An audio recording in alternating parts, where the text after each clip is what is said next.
और हमेशा से मैं इस टाइप का जब मामला सामने आता है ना, एक बात क्या करूं, क्या महिला तेज आवाज में बात करे तो क्या वो सच हो सके है? क्या आदमी समाज ने देख के थोड़ा नु इज्जत बेइज्जती महसूस कर जे, क्या इस तौर पर आदमी गलत हो सके है? सोचने की बात है। मेरे साथ घटाई गई सर।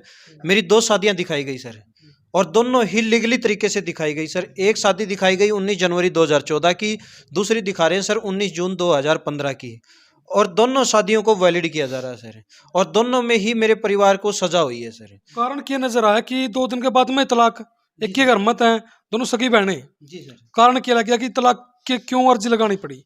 कि भाई ये बोल रही कि बड़े वाली मेरे के डांट मार रखी थी कि फौजी का जाओगी, मैंने इसलिए ऐसा किया। नमस्कार, मैं आपका दोस्त चंद्र सिसाई एक बार फिर से आप सभी का स्वागत करता हूं एक और नई वीडियो में। फिलहाल बरवाड़ा के अंदर मौजूद हैं, और हमेशा से मैं इस टाइप का जब मामला सामने आता है ना, एक बात क्या करूं, क्या महिला तेज आवाज में बात करे तो क्या वो सच हो सके है? क्या आदमी समाज ने देख के थोड़ा नु इज्जत बेइज्जती महसूस कर जे, क्या इस तौर पर आदमी गलत हो सके है? सोचने की बात है। इसी प्रकार का मामला है, क्या कुछ है बातचीत करके आपकी पता कराएंगे। नमस्कार सर जी नमस्कार। जो आप आज मीडिया शमी पहुंचे हो, जी। ऐसा क्या कारण हो गया कि आपने मीडिया शमी आना पड़ा, जनता के दरबार में आना पड़ा? सर सबसे बड़ी चीज ये हुई है सर, मेरे साथ में दो घटनाएं मेरे साथ घटाई गई सर। मेरी दो शादियां दिखाई गई सर, और दोनों ही लीगली तरीके से दिखाई गई सर। एक शादी दिखाई गई 19 जनवरी 2014 की, दूसरी दिखा रहे हैं सर 19 जून 2015 की, और दोनों शादियों को वैलिड किया जा रहा है सर, और दोनों में ही मेरे परिवार को सजा हुई है सर, और दोनों ही गवर्नमेंट मतलब कि एक तहसील नरवाना से है और एक कोर्ट के द्वारा दायर है सर। लेकिन उनमें से एक चीज को गलत मानने के लिए कोई भी तैयार नहीं है सर। अभी क्या हुआ सर, हमारी शादी हुई थी 19 जनवरी 2014 में गांव करमगढ़ में, रसीला की लड़कियां हैं सर, और दोनों भाइयों की सगी बहनों के साथ शादी हुई थी सर। तो जो उन्होंने सबसे पहला तो किया क्या, छोटे के साथ बड़ी कर दी, बड़े के साथ छोटी कर दी सर। फिर इसके बाद उन्होंने सब किया कि जो छोटे वाली थी उसने बड़े भाई के ऊपर 2 या 3 दिन के बाद ही तलाक केस दायर कर दिया, जबकि उसमें जो मेरा बड़ा भाई था वो खेती बाड़ी करता है, अनएजुकेटेड अनएम्प्लॉयमेंट है, और उन्होंने उसके ऊपर तलाक केस दायर किया। मैंने बोला कि जिस घर में दो भाइयों की शादी हुई है, एक तलाक लेगी एक रहेगी, उस घर में रिश्तेदारी क्या है? या तो दोनों ही तलाक ले लो या दोनों ही अपना क्या नाम घर बसा लो। लेकिन उस बात को किसी ने नहीं माना सर। तो कारण क्या नजर आया कि 2 दिन के बाद में तलाक, एक ही घर मत है, दोनों सगी बहनें, जी सर। कारण क्या लग गया कि तलाक के क्यों अर्जी लगानी पड़ी? सर देखो, उनमें 52 गांव की पंचायत हुई थी सर, और वो पूरे 52 गांवों के प्रधान सरपंच सब कुछ थे सर। उन्होंने बोला था कि उस पंचायत के अंदर भाई आने के लिए वो तो तैयार नहीं हुई, लेकिन पंचायत ने जब निष्कर्ष निकाला तो वो बोल रहे कि बड़ा आदमी था एक जो गया, उसने बताया कि भाई ये बोल रही कि बड़े वाली मेरे के डांट मार रखी थी कि फौजी का जाओगी, मैंने इसलिए ऐसा किया। तो उसने तो अपना डांट को निकालने के लिए ऐसा कर लिया सर, लेकिन हमारे तो परिवार की जिंदगी खराब कर दी सर। उसने क्या किया सर, मेरे जो भाई के ऊपर तलाक केस दायर कर रखा था, इसमें कोर्ट की तरफ से 3,000 रुपये खर्चा बांध दिया सर, और जिसमें से 60,000 रुपये भाई के इकट्ठे हो गए थे, और 60,000 रुपये भाई ने कोर्ट में 1/9/2018 को जज के सामने दे दिए सर। लेकिन उनसे भी उनका मन नहीं भरा। उन्होंने क्या दिखाया कि वो पैसे इन्होंने बस स्टैंड नरवाना में वापिस हमारे से छीन लिए, और जबकि सर छीनने वालों में दिखाया गया मुझे, मैं बैठा हूं सर अपनी ड्यूटी पे बॉर्डर पे सर, तो मैं पैसे कहाँ से छीन सकता हूँ? मारपीट करने वाला मैं, छीनने वाला मैं। लेकिन जैसे ही उसमें मेरी सिस्टर जीजा और भाई को अरेस्ट करके पुलिस ने जेल में भेज दिया, जो कि 3 महीने तक उन्होंने जेल काटी जो सर। एफआईआर दर्ज करी गई, छीना झपटी की करी गई, जी सर। मेन अक्यूज्ड आप थे, जी सर। आपके साथ में उस समय दूसरे के नाम थे या फिर अकेले आपका ही नाम था? नहीं सर, उसमें मेरा मैन नाम मेरा था, मेरी सिस्टर का, मेरे जीजे का और मेरे भाई का, चारों का हमारा नाम था सर। फिलहाल देख सको भाई, अपना भारतीय कानून एक लचीला तौर का, लचीला तभी काफी डगमगाया हुआ नजर आ रहा है। कारण क्या है, ईसा व्यक्ति के ऊपर मुकदमा दायर किया जावा है अपना हरियाणा में, जबकि अपने हरियाणा में भाई फौजी है, ड्यूटी है बाहर बहुत दूर, फिर भी ऐसा क्यों हो रहा है? कहीं ना कहीं पुलिस प्रशासन की मिली भगत इस मामले में नजर आ रही है। फिर इसके अंदर क्या हुआ सर, मैंने जो इसमें ASI सुरेश कुमार गुज्जर थे। मैंने उन्हें पूछा कि सर आपने हमारे ऊपर मुकदमा दायर कर दिया, मेरे घर वालों ने जेल काट ली, लेकिन आप ऐसा कोई प्रूफ तो दिखाए जो बस स्टैंड में सरकारी बस में लूटपाट हो रही है, उसके अंदर आप कनेक्ट चालक परिचालक भी होंगे, कोई सवारियां भी होगी, उसके अंदर बस स्टैंड के अंदर कोई फोटो भी होगा, हमारे फोन की लोकेशनें भी निकाली जा सकती है, कोई किसी प्रकार का एविडेंस तो प्रोड्यूस करे सर। लेकिन उन्होंने कोई एविडेंस नहीं, कोई सबूत नहीं। किस आधार पे उन्होंने FIR दर्ज की सर? कोई सबूत के आधार पे, किसी तफ्तीश के बाद ही तो FIR दर्ज होती है सर। लेकिन कोई तफ्तीश में कुछ दिखाए हुए कि भाई हमने इस तफ्तीश में इस सबूत के आधार पे आपके ऊपर FIR दायर की है सर। लेकिन मेरे को जो मैन मुजरिम है उसको तो बेगुनाह साबित कर दिया, और जो इन्होंने जो घटना ही नहीं, जो कहीं गए नहीं है, उनको इन्होंने कोर्ट में अंदर पेश करके और 3 महीने की सजा करवा दी सर। आपने एक बस का भी जिक्र किया था, जिस बस के अंदर जो इस प्रकार की घटना ने बताया कि हुई है, जी सर। वो क्या मामला था? सर इन्होंने दिखाया कि HR 569771 बस के अंदर लूटपाट हुई है, जो कागज के FIR के अंदर है सर। हमने उसका डिपो चंडीगढ़ से पता किया तो HR 569771 कोई हरियाणा के अंदर बस ही नहीं है सर। दूसरा सर, इसमें सबसे बड़ी चीज है कि सर जो गुनहगार है वो बेकसूरवार साबित कर रखा है इन्वेस्टिगेशन में, और जो जिन्होंने बेचारों ने कुछ घटना ही नहीं देखी है उनके ऊपर उन्होंने मुकदमा दायर किया। पहली बात तो घटना ही नहीं घटी। अगर घटना घटी है तो सर वहाँ पे बस स्टैंड पे हजारों आदमी भी होते हैं सर, वहाँ पे कैमरे भी लगे हुए हैं, वहाँ पे फोन की लोकेशनें भी निकल सकती है, बस के चालक परिचालक भी होते हैं सर। कुछ तो होना चाहिए सर। जब FIR दर्ज हुआ है, आयोग का काम हुआ है कि जाके तफ्तीश करना, उस चीज का पता लगाना कि वास्तव में इस प्रकार की घटना हुई है या फिर नहीं हुई है।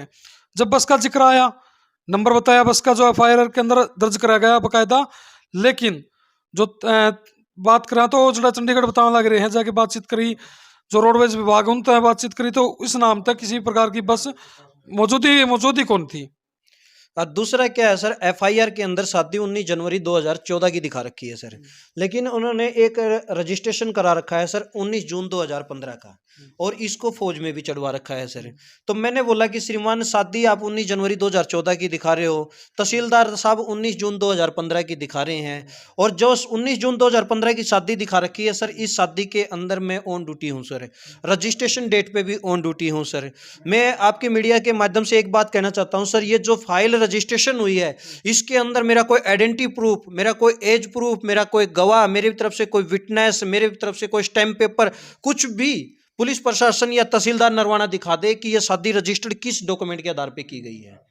FIR की तो छोड़ो सर, पुलिस ने FIR दर्ज कर दी, लेकिन आप सबसे बड़ी चीज ये देखिए कि शादी जो रजिस्ट्रेशन कर रखी है उसके अंदर भी कोई डॉक्यूमेंट दिखा दे। मैं आपके मीडिया के माध्यम से कहता हूं, जितनी सजा मुझे प्रशासन देगा, जो भी मुझे देगा, मुझे मंजूर है, और दोनों डेट पे मेरे को छुट्टी पे दिखा दे कि शादी की डेट पे, रजिस्ट्रेशन डेट पे। और सबसे बड़ी ताजुब की बात यह है कि सर इसके अंदर जो साइन मार रखे हैं, इंग्लिश के अंदर जो हस्ताक्षर कर रखे हैं सुरेंद्र कुमार के नाम से, ये हस्ताक्षर पुलिस एक रिपोर्ट पेश करती है कोर्ट के अंदर सभी तहसीलदार को, सबको बचाने के लिए। उसके अंदर ये दिखाती है कि ये जो डिस्प्यूटेड सिग्नेचर है, ये सुरेंद्र के सिग्नेचर से वो मैच खा गई। जब सरकारी FIR दर्ज होती है उसकी जांच मधुबन से करवाई जाती है सिग्नेचर की सर, लेकिन इन्होंने प्राइवेट वकील जींद से एक पैसे दे के उस रिपोर्ट को बनवा के और कोर्ट में प्रोड्यूस कर रहे हैं। और फिर जज साहब ने भी मेरे को, जब कोई FIR दर्ज होती है और FIR की जो कैंसिलेशन की जाती है, तो उस कैंसिलेशन रिपोर्ट दायर होने के बाद जज साहब उस जो मुद्दई होता है उसको कोर्ट में बुलाया जाता है कि श्रीमान आपकी ये FIR है, क्या ये कैंसिलेशन रिपोर्ट है, क्या आप इससे संतुष्ट है या नहीं है। मुझे उसके लिए भी नहीं बुलाया गया। एक अपने आप में बड़ा सवाल तो ये हो गया भाई, जिस दिन जो शादी रजिस्टर्ड हुआ है उस दिन कोई भी दूल्हा का परिवार तो नहीं जा रहा, ना दूल्हा जा रहा, दूल्हा ऑन ड्यूटी है, यानी कि हरियाणा में ही मौजूद नहीं है, शादी हरियाणा में हो रही है, यानी कि बिन दूल्हे की बारात का काम कर दिया। और ऊपर तय भाई जो बात कर रहे हैं भाई अपने प्रशासन, वो उनके साइन भी हैं, तहसीलदार के भी साइन है, सब चीज़ है, ऐसी बात है। बिल्कुल सर, मैं सर आपके मीडिया के माध्यम से सर वो सबको ये बोलता हूँ कि वो लड़कियां नू बोलती हैं कि मेरी छोटी बहन की शादी अपनी बड़े भाई के साथ जबरदस्ती करा दी। वो मीडिया के सामने या कहीं भी आके न सरकारी डॉक्यूमेंटेशन में ये दिखा दे कि मेरी बहन छोटी है और मैं बड़ी हूँ। जबकि इसका सर एक चीज है सर, मैं आपके मीडिया माध्यम से मैं ये चाहता हूं कि सर इस चीज को इतना उठाया जाए कि ये शादी अपनी 19 जून, अपनी डेट ऑफ बर्थ 19 जून 2019 6/10/1992 दिखा रही है, और इसकी बहन की डेट ऑफ बर्थ है सर 1989। तो आप ही बताएं कि सर 1989 वाला बड़ा है कि 6/10/1992। और सब ये बोलती कि मेरी छोटी बहन की शादी जबरदस्ती अपने बड़े भाई के साथ करा दिया। छोटी तो ये हुई ना सर जिसकी डेट ऑफ बर्थ 6/10/1992 है। मैं नहीं बोल रहा सर, शादी का रजिस्ट्रेशन बोल रहा है, FIR बोल रही है, जो उसके आधार कार्ड बनवा रखा वो बोल रहा है सर, ओपन से जो 10वीं कर रखी वो बोल रखी है। तो सर मैं ये बोलता हूं कि जिस आदमी ने इसका 6/10/1992 का एज प्रूफ बनाया है सर, गुनाह करने वाला गुनहगार नहीं है, जो उसको सपोर्ट कर रहा है, जो गुनाह करने वालों को सपोर्ट देता है तभी तो गुनाह करता आदमी सर। सो सपोर्ट करने वाले हैं सबसे बड़े गुनहगार ये हैं। सबसे पहले तो इनके ऊपर कार्रवाई होनी चाहिए सर। ये जी बात करें, आपकी पत्नी थी, जी सर। भाई का तो तलाक का केस दायर कर दिया था, जी सर। आपकी पत्नी थी वो क्यों नहीं साथ आई, उसने उसमें क्या समस्या आई? सर मेरी पत्नी ही उस घर में मुखिया है। उसका उसके फादर जी है, उसके फादर की 2 शादियां हुई है, बड़े बुजुर्ग आदमी है सर। मैं उसके फादर के बारे में न तो कोई शब्द कहूंगा सर, उसके फादर की घर में इज्जत ही नहीं है सर। उनका भाई छोटा है घर में तो वो नहीं की चलती है सर, और तलाक कराने वाली भी वही है, तलाक कराने वाली ही मेरी वाइफ, क्योंकि घर की मुखिया ही वही है सर। तो सबसे बड़े और सारी जालसाजियां कर रही सर। शादी 19 जनवरी 2014 में हुई है, ये वैलिड है, सब पूरे गांव को पता है, लेकिन शादी रजिस्टर्ड 19 जनवरी 2014 की करा दो और मेरे से खर्चा 19 जनवरी 2014 से ले लेती। लेकिन ये 19 जून 2015 का रजिस्ट्रेशन कराने का मकसद ये था कि मेरे ऊपर दबाव डालना, ये शादी रजिस्टर्ड होने के बाद फौज में पेश करना और मेरी आधी तनख्वाह बंधा लेना सर। सबसे बड़ा मकसद इनका यही था, और इसका ये सबूत ये है क्या सर, इन्होंने ये केस दायर भी कर दिया। लेकिन सब शादी रजिस्टर सर, एक बात बताएं, जब शादी रजिस्टर्ड इन्होंने 19 जून 2015 की करा रखी है और मेरे पे खर्चा का केस 19 जनवरी 2014 से मांग रही है, फिर इस रजिस्ट्रेशन का मकसद क्या रहा सर? इसका मकसद एक तो ये रहा सर, कोर्ट को गुमराह करना। कोर्ट को गुमराह कैसे करना? जो उसकी बहन ने तलाक केस दायर कर रखा है उसमें दिखाना कि मेरी बहन की शादी पहले हुई है, क्योंकि और फिर इसमें देख सर, इन जो बोल दिया वो सही है, हम जो बोल रहे वो गलत है सर। तो आप ही देखिए सर, इसके अंदर बोलती कि मेरी छोटी बहन की शादी अपने बड़े भाई के साथ जबरदस्ती करा दी 2/3/2015 को, और खुद बोल रही है मेरी शादी 19 जून 2015 में हुई है। जब उसी की शादी 19 जून 2015 में हुई है तो मैं उसकी बहन की शादी जबरदस्ती कैसे करा सकता हूँ सर? फिर दूसरा, FIR के अंदर दिखाती है कि मेरी 19 जनवरी 2014 में शादी हुई है, इसमें दिखाती है सर 19 जून 2015 में शादी हुई है। जब शादी 19 जून 2015 में हुई तो मेरे पे 19 जनवरी 2014 दहेज केस दायर कैसे है? मतलब प्रशासन भी नहीं, पुलिस प्रशासन इन्वेस्टिगेशन करता है सर। ये बोलते हैं कि पुलिस जब FIR दायर करती है तो वो सबसे पहले इन्वेस्टिगेशन के बाद ही FIR दायर करती है। तो आप इसमें बताइए कि जब रजिस्ट्रेशन 19 जून 2015 को हो चुका है और 12/11/2018 को FIR दायर हो रही है, तो उन्होंने इन्वेस्टिगेशन किस चीज़ की सर? कहीं ना कहीं जब इस मुद्दे ना देखने लग रहे, इस समस्या ना देखने लग रहे, हाँ, तो डॉक्यूमेंट फ्रॉड का बहुत बड़ा मामला निकल के आ रहा है ऊपर तय। हाँ, ये ऐसे नहीं है कि भी दो जने बैठ के बस कागज बना ले, नहीं नहीं, पूरा प्रशासन इसके अंदर इन्वॉल्व है, और साथ में वो उन वकील भी इन्वॉल्व है जो उनको ऐसी बेहुदा प्रकार की जो चीज़ें थी वो समझाने लग रहा था। खुद डॉक्यूमेंट से झूठे निकल लग रहे हैं जी। सर फिर मैं मीडिया का सहारा इसलिए लिया कि पुलिस, प्रशासन, तहसीलदार और मेरे अधिकारी साहब सब मुझे मिलके दबा रहे हैं सर। क्या बोल रहे हैं कि आप मीडिया का सहारा नहीं ले सकते, आप सोशल मीडिया पे नहीं आ सकते, कि ये तो वो हुआ सर, मुझे मारा भी जाएगा और मुझे रोने का हक भी नहीं है। मैं अपना कोई भी डॉक्यूमेंटेशन नहीं दिखा रहा सर, मैं अपनी तरफ से कुछ नहीं बोल रहा। FIR नंबर 249 सिटी थाना नरवाना, FIR नंबर 261 महिला थाना जींद 12/11/2018, और जो 249 FIR सिटी थाना नरवाना है 1/9/2018। सर वो FIR निकलवा लो। तहसीलदार नरवाना से जो फाइल नंबर 188 RC ये 28/8/2015 की ये फाइल निकलवा लो सर, और इन्हीं की डॉक्यूमेंटेशन आप खुद चेक कर सकते हो सर। और उनसे खुद वो अगर वो बोलते हैं कि भाई मेरी लड़की की, उसके परिवार में सुमन नाम की कोई लड़की ही नहीं है सर। आपने एक जिक्र कराया था कि ये एक डॉक्यूमेंट अभी भी आया है, कोर्ट ने भेजा है, जी सर। वो क्या चीज़ थी? ये सर उन्होंने डॉक्यूमेंट भेजा है, खर्चा मांगा है सर मेरे से। उसमें इसने दिखाया है कि इसने ये खर्चे का केस दायर किया सर 2020 में, और इसका जो केस मुकदमा नंबर है सर ये 66 नंबर मुकदमा है, और 125 सीआरपीसी का मुकदमा दायर किया सर 2020 में। ये दिखाती है कि सबसे पहले ही ये क्या दिखा रही है कि सर मेरे एक लड़का है 10 महीने का, जब ये एफआईआर में दिखा रही है कि मैं 22 फरवरी 2017 से अपने घर रह रही हूँ, उसके पिता के घर रह रही है, और 10 महीने का लड़का कहाँ से आ गया सर इसके 2020 में? जब 22 फरवरी 2017 से वो अपने घर पे है, तो 2020 के अंदर 10 महीने का बच्चा उसके पास कहाँ से आ गया? भाई अपना आप में सेम चीजें आने लग रही हैं। जब वो इनकी पत्नी का हम बात कर रहे थे, अपने घर पर रह रही है 2017 से अब तक, और जो खर्चे का कोर्ट के थ्रू डॉक्यूमेंट भेजे हैं वो भेजे 2020 में, यानी 3 साल तक 10 महीने का बच्चा रह गया। कमाल की बात है। और फिर दूसरा इसी के अंदर मुकदमे में क्या दिखा रही है सर? इस मुकदमे में दिखा रही है कि इस खर्चे में मेरी बहन की शादी सुरेंद्र ने जबरदस्ती अपने बड़े भाई के साथ 2/3/2015 में करा दी सर। अगर मैंने इसकी बहन की, जब इससे मैं दहेज मांग रहा था सर 2014 से, उसी के डॉक्यूमेंट को लेके चलते हैं सर। अगर 2014 से उसको दहेज मांग रहा था, उसको प्रताड़ित कर रहा था, जब वो खुद ही ऐसी जगह पे थी तो अपनी बहन को क्यों लेके आई?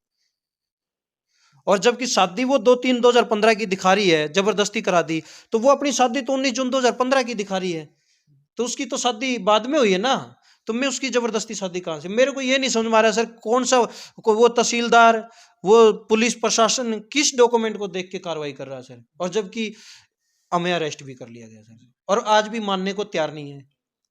फिलहाल भाई साहब हैं फौज में, और फौज की नौकरी की जब जिक्र बातचीत करा तो देश खातर नौछावर रहने वाला एक युवक का जो दिमाग में एक चित्र बना है, वही व्यक्ति जब समाज में परेशान कर दिया जावा है, लगातार बताने लग रहे हैं लंबा टाइम हो गया परेशान करते ना, और साथ में पुलिस प्रशासन भी जिम्मेवार है।